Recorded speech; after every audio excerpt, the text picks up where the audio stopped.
السلام علیکم۔ تنقید کا لغوی مفہوم ہے جانچنا، پرکھنا، چھان پٹک کرنا۔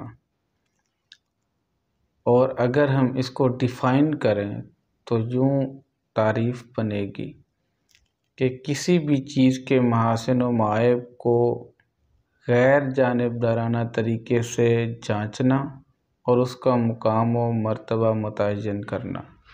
ادبی تنقید کا بھی کچھ یوں مفہوم بنے گا کہ کسی بھی ادب پارے کو غیر جانبدارانہ طریقے سے جانچنا، اس کے محاسن و معائب بیان کرنا اور اس کا مقام و مرتبہ متعین کرنا۔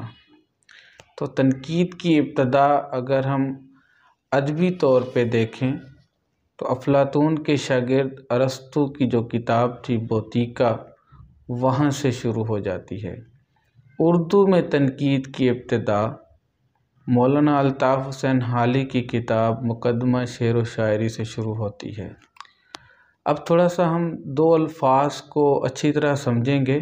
یہ جو محاسن و معائب ہیں، ان کا مطلب ہوتا ہے خوبیاں اور خامیاں، یعنی کسی بھی ادب پارے کی خوبیاں اور خامیاں تلاش کرنا، جانچنا اور اس کے بعد پھر اس کا مقام و مرتبہ متعین کرنا۔